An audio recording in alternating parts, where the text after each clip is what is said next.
एक लड़का हाथ में अपनी फाइल लिए हुए बड़ी उम्मीद के साथ नौकरी के इंटरव्यू के लिए एक ऑफिस में जाता है। वह ऑफिस के कॉरिडोर से गुजरता है, दरवाजा खोलता है और इंटरव्यू के लिए मैनेजर के सामने बैठ जाता है। मैनेजर उसकी फाइल को देखता है, लेकिन कुछ ही देर बाद मैनेजर उसकी फाइल वापस कर देता है। उस जवान की उम्मीद एक बार और टूट जाती है।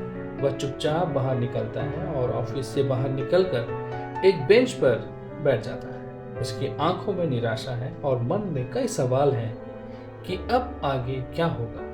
वह धीरे से अपनी नजर आसमान की ओर उठाता है, शायद उम्मीद की आंखें किरण खोजते हुए। अगर आज आपको भी लग रहा है कि आपके जीवन में कहीं ना कहीं कोई कमी है, पैसों की, शांति की या अकेलेपन की, तो एक काम करना। सबसे पहले बाइबल के ये 6 वचन भजन संहिता 23 को अपने दिल में बसा लेना।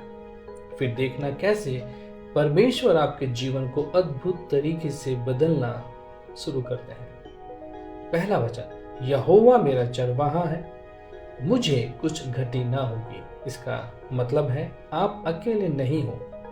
आपकी हर जरूरत का ध्यान रखने वाला कोई है और वह है हमारा परमेश्वर। अगर आपको लगता है कि आपका मन बहुत थक गया है, समस्याओं का सामना करते करते, जिम्मेदारियों का बोझ उठाते उठाते और आपको कहीं सुकून नहीं मिल रहा, तो इस दूसरे वचन को थाम लेना है। वह मुझे हरी हरी चराइयों में बैठाता है, वह मुझे सुखदायी जल के झरनों के पास ले चलता है। इसका मतलब परमेश्वर आपको केवल दौड़ाते नहीं है, वह सही समय पर आपको विश्राम भी देते हैं। वह जानते हैं कि आपको कब रुकना है और कब आपकी आत्मा को शांति की आवश्यकता है। अगर आपको लगता है कि आप अंदर से टूट चुके हो और कोई आपकी पीड़ा को समझ नहीं पा रहा, तो इस तीसरे वचन को अपने दिल में बसा लेना। वह मेरे जी में जी ले आता है और अपने नाम के निमित्त मुझे धर्म के मार्गों में ले चलता है। इसका मतलब आपकी कहानी अभी खत्म नहीं हुई है। परमेश्वर आज भी आपको उठा रहे हैं, धीरे धीरे फिर से संभाल रहे हैं और आपको दोबारा खड़ा कर रहे हैं। अगर इस समय आप अपने जीवन के सबसे अंधेरे दौर से गुजर रहे हैं, जहां आपको लग रहा है कि सब कुछ खत्म हो गया है, तो इस चौथे वचन को कभी मत छोड़ना। चाहे मैं घोर अंधकार की तराई में होकर चलूं, तो भी हानि से ना डरूंगा, क्योंकि तू मेरे साथ रहता है। इसका मतलब अंधेरा चाहे कितना भी गहरा क्यों ना हो, आप अकेले नहीं हो।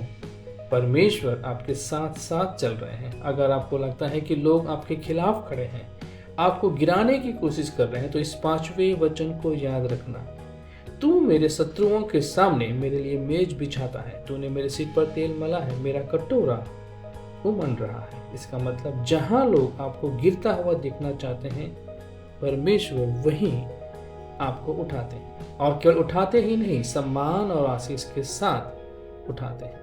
अगर आपको अपने आने वाले कल की चिंता है, अगर आपके मन में भी वही सवाल है कि आगे क्या होगा, तो इस आखिरी 6ठे वचन को मजबूती से पकड़ लेना। निश्चय भलाई और करुणा जीवन भर मेरे साथ साथ बनी रहेगी और मैं यहोवा के धाम में सर्वदा वास करूंगा। इसका मतलब आपका भविष्य अंधकार में नहीं है। आज एक दरवाजा बंद हुआ है, इसका मतलब यह नहीं कि आपकी कहानी खत्म हो गई। परमेश्वर ने आपके लिए आगे भी भलाई, आशा और आशीष तैयार करके रखी है। इसलिए आज चाहे परिस्थितियां कैसी भी क्यों ना हो, यहोवा आपका चरवाहा है, और जब चरवाहा आपके साथ है, तो आपकी कहानी अभी बाकी है। परमेश्वर इस वचन के द्वारा आपको आशीष देने पाए। आमीन।